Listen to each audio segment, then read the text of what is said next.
Movie start होते ही हमें दो वर्कर्स दिखाए जाते हैं, जिनमें एक वर्कर का नाम जॉर्ज था। वो दोनों वर्कर्स एक टनल में चेकिंग के लिए आए थे। उनमें एक वर्कर काफी सीनियर था, जो सीवरेज सिस्टम को काफी जानता था। लेकिन आज जब वो यहाँ चेकिंग करने के लिए आते हैं तो उन्हें एक टनल के पीछे एक दूसरा टनल मिलता है और वहाँ पर उन्हें एक क्रीपी साउंड भी सुनने को मिलता है। तब सीनियर वर्कर अंदर जाता है चेक करने के लिए, जबकि जॉर्ज बाहर ही वेट करता है, क्योंकि अंदर काफी पानी था और जॉर्ज स्विमिंग नहीं जानता था। कुछ टाइम बाद अंदर से सीनियर वर्कर के चिल्लाने की आवाज सुनाई देती है। जॉर्ज अपने फ्रेंड की हेल्प करने के लिए अंदर जाता है। अंदर जाकर वो दिखता है कि सीनियर वर्कर काफी इंजर्ड है, क्योंकि उस पर किसी ने अटैक कर दिया था। वो कुछ बताने की कंडीशन में भी नहीं था कि उस पर आखिर अटैक किसने किया है। इतना ज्यादा डरा हुआ होता है वो। सडन उनके सामने एक लड़की आ जाती है जो कि काफी इंजर्ड थी। उस लड़की की हालत काफी ज्यादा खराब थी और जो चिल्लाने की आवाज उन लोगों ने थोड़ी देर पहले सुनी थी वो इसी लड़की की थी। लेकिन इससे पहले कि जॉर्ज सिचुएशन को समझ पाता, कोई उसे खींचकर टनल में ले जाता है और अंदर जाकर गायब हो जाता है। फिर हमें एक पार्टी में एक लड़की दिखाई जाती है और उस लड़की का नाम होता है केट। केट वहाँ पर अपनी फ्रेंड का वेट कर रही थी और बस फिर वो अपनी फ्रेंड से मिलने के लिए जाने लगती है। लेकिन जाने से पहले वो एक लड़के की इंसल्ट कर देती है, क्योंकि वो उसे काफी देर से परेशान कर रहा था। फिर हम देखते हैं कि केट एक रेलवे स्टेशन पर आ जाती है, जो कि बेसमेंट में था। रात काफी हो चुकी थी और वो आखिरी ट्रेन का टाइम था, लेकिन टिकट परचेज करने के लिए केट के पास चेंज नहीं थी। इसीलिए वो एक लेडी को एक्स्ट्रा मनी देकर टिकट परचेज कर लेती है। जिस लड़की से वो टिकट परचेज करती है वो होमलेस होती है।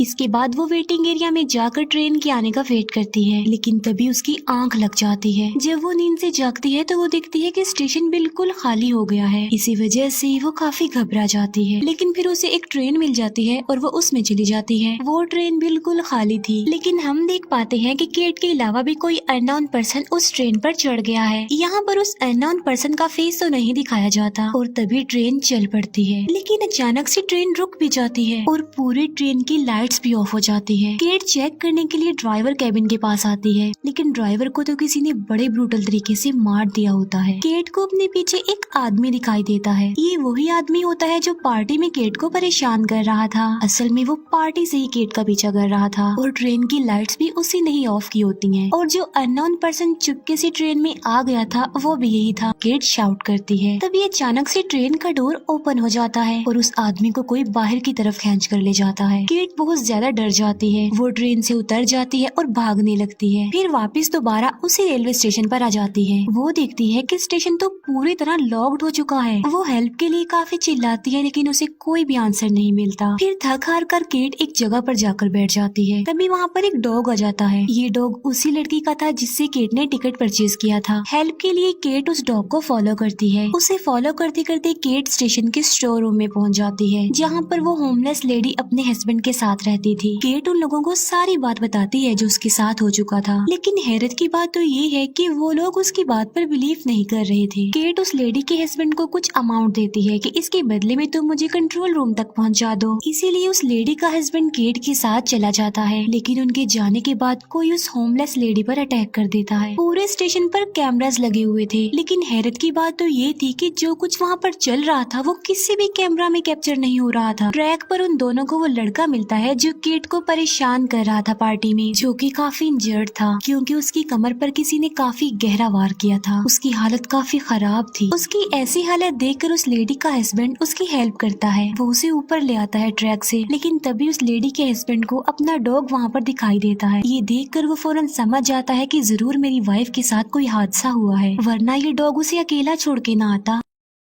स्टोर रूम से ट्रैक की तरफ घसीटने का निशान मिलता है, जो कि खून का था। ऐसा लग रहा था कि किसी ने उस लेडी को मार डाला है और उसे कोई घसीट कर ले गया है। उसका हस्बैंड खून के निशान का ट्रैक तक पीछा करता है, लेकिन आगे जाकर उसे कुछ भी पता नहीं चल पाता। केट को कुछ समझ नहीं आ रही थी कि क्या करना चाहिए और आखिर यहाँ पर चल क्या रहा है। फिर केट कंट्रोल रूम में कॉल करती है और वहाँ पर एक मैनेजर कॉल उठा भी लेता है, लेकिन कोई कंट्रोल रूम में घुस कर उस मैनेजर को भी मार डालता है। और वहीं पर हम बहुत सारे चूहे भी देख पाते जाते हैं। केट जब मैनेजर के चिल्लाने की आवाज सुनती है तो वो डर कर वहाँ से भागती है। वो लड़का जो केट को पार्टी में मिला था वो भी मर चुका था। केट सोचती है कि अगर वो यहाँ से ना निकली तो उसका भी यही हाल होगा, यानी वो भी मारी जाएगी। इसीलिए वो फिर से उस लेडी के हस्बैंड के पास जाती है। वो देखती है कि उसने सुसाइड करने की कोशिश की है। वो उसे होश में लाती है और उसे अपनी हेल्प करने के लिए एग्री कर लेती है। अगले स्टेशन पर जाने के लिए वो ट्रैक के रास्ते ही आगे बढ़ते हैं, इस उम्मीद पर कि शायद वहाँ से कोई हेल्प मिल जाए। थोड़ी दूर जाने के बाद उन्हें पीछे से एक ट्रेन आती हुई दिखाई देती है। वो समझ जाते हैं कि इस ट्रेन में किलर होगा जो सबको मार रहा है, इसीलिए केट तो ट्रैक से हट जाती है। मगर उस लेडी के हस्बैंड को अपनी वाइफ के मर्डर का रिवेंज लेना था, इसीलिए वो ट्रेन पर सवार हो जाता है। वहाँ पर भी एक क्रीपी सा साउंड सुनाई देता है और कोई ट्रेन के ऊपर भाग रहा था। केट उस लेडी के हस्बैंड को काफी रोकती है लेकिन वो उसकी कोई बात नहीं मानता।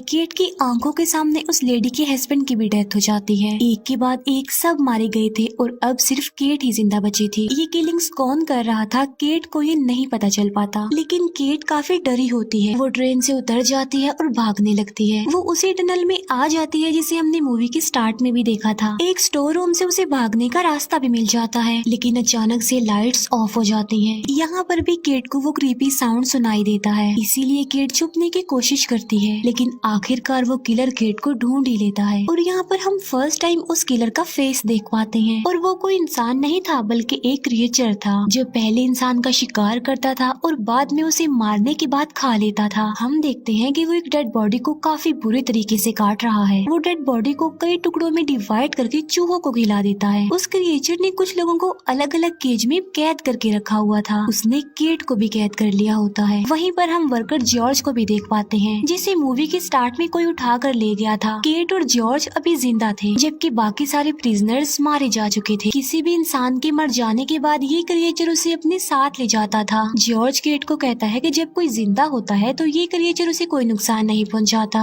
यानी ये सिर्फ मुर्दा लोगों को ही खाता है। लेकिन सारे सिचुएशन को देखते हुए सरवाइव कर पाना काफी मुश्किल हो रहा था, यानी केज, ठंडा पानी, गोश्तखोर चूहे और ये क्रिएचर भी। केट को एक आइडिया आता है। वो नोटिस करती है कि उसके साथ वाला केज खुला हुआ है, इसीलिए वो पानी में तैरती हुई उस केज तक पहुंच जाती है। क्योंकि केज सिर्फ ऊपर लगाया गया था, पानी के अंदर नहीं था। वो जॉर्ज को भी आजाद कर देती है, लेकिन वो क्रिएचर नोकदार हथियार से उन पर अटैक कर देता है। जॉर्ज की जान बचाने के लिए केट उसका मुकाबला करती है। जब वो क्रिएचर डिस्ट्रैक्ट होता है तो उन दोनों को भागने का मौका मिल जाता है। वो बहुत सारे टनल से गुजरते हुए एक एरिया में आ जाते हैं। रास्ते में वो लोग एक लड़की की डेड बॉडी को भी देखते हैं जिसकी हालत काफी बुरी थी, क्योंकि उस लड़की को इस क्रिएचर ने काफी बुरे तरीके से मारा होता है। अंदर जाकर इन्हें अजीबोगरीब चीजें देखने को मिलती हैं और वो होमलेस लेडी एक ऑपरेशन टेबल पर पड़ी हुई मिलती है। होमलेस लेडी को देखकर ऐसा लग रहा था कि शायद वो मर चुकी है। ये देखकर केट को दुख होता है कि ये मेरी वजह से मरी है। सारे एग्जिट सील किए हुए थे, यानी उनका वहाँ से निकलना काफी मुश्किल था, इसीलिए वो एक दीवार को तोड़ते हैं। उन्हें बाहर निकलने का रास्ता मिल जाता है जो कि एक टनल था। वो लोग वहाँ से निकल जाते हैं, लेकिन वो क्रिएचर उन्हें देख लेता है। वो उन लोगों को फॉलो करता है, लेकिन क्रिएचर को अपने पीछे उस होमलेस लेडी की आवाज सुनाई देती है। इसका मतलब ये था कि वो जिंदा थी। ये देखकर वो क्रिएचर खुद को एक डॉक्टर की तरह रेडी करता है। डॉक्टर का कॉस्ट्यूम पहन लेता है, डॉक्टर के ग्लव्स पहन लेता है और डॉक्टर की तरह हैंड भी वॉश करता है, जिसे सर्जरी से पहले डॉक्टर करते हैं। और वो एक कटर से उस होमलेस लेडी पर स्टैब करता है और उस पर इतनी बार स्टैब करता है कि जब तक कि उसके टुकड़े टुकड़े ना हो जाएं, जिससे वो होमलेस लेडी पूरी तरह मर जाती है। केट और जॉर्ज भागते भागते एक ट्रैक पर आ जाते हैं। वहाँ पर उन्हें उस क्रिएचर का घर भी मिलता है, जहाँ पर होमलेस लेडी के डॉग को उस क्रिएचर ने कैद करके रखा हुआ था एक केज में। केट उस डॉग को आजाद कर देती है। उसे वहाँ पर एक पिक्चर भी मिलती है जो कि एक डॉक्टर और एक बच्चे की थी, और वो बच्चा इस क्रिएचर जैसा लग रहा था। तभी वहाँ पर वो क्रिएचर आ जाता है जो जॉर्ज पर अटैक कर देता है, लेकिन इस बार जॉर्ज उस क्रिएचर पर अपना कंट्रोल कर लेता है। वो क्रिएचर को बहुत मारता है, इतना मारता है कि वो क्रिएचर अपनी जान की भीख मांगने लगता है। ये देखकर केट को उस पर तरस आ जाता है और वो उसे नहीं मार पाती। जैसे ही उन लोगों का ध्यान इधर उधर होता है, वो क्रिएचर जॉर्ज को भी मार डालता है। एक बार फिर से केट अकेली रह जाती है। वो वहाँ से भागने लगती है। आगे जाकर उसे एक रास्ता मिलता है और वो आगे बढ़ जाती है, लेकिन वो क्रिएचर सामने आकर उसका रास्ता रोक लेता है। केट को मारने लगता है और फिर से खींचकर उसे उसी केज वाली जगह पर ले जाने की कोशिश करता है। केट उसके हाथ में एक ब्रेसलेट देखती है जिस पर लिखा हुआ था क्रेज, यानी ये उस क्रिएचर का नाम था। केट उस क्रिएचर को उसके नाम से बुलाती है, जिसकी वजह से वो थोड़ी देर के लिए खामोश हो जाता है। वो क्रिएचर अपने नाम को बार बार बोलने लगता है। इस बात का फायदा फायदा उठाकर केट एक हुक उसके गले पर लगा देती है और उसकी गर्दन पर लगी हुई चेन वो ट्रैक पर फेंक देती है। देखते ही देखते उस ट्रैक पर एक ट्रेन आ जाती है और ट्रेन उस चेन को हिट करती है, जिससे क्रिएचर की गर्दन कट जाती है और वो मर जाता है। केट की हालत काफी खराब हो चुकी थी और अब वो भी होमलेस बन चुकी थी। केट को गिल्ट फील होता है कि उसकी वजह से 2 लोग मर गए हैं। वो नेक्स्ट स्टेशन पर आ जाती है और अब सुबह हो चुकी थी, लोग भी वहाँ पर आने लगे थे। केट की हालत इतनी बदतर हो गई थी कि एक पैसेंजर उसे भीख देकर जाता है और यहीं पर ये मूवी एंड हो जाती है। Thank you for watching.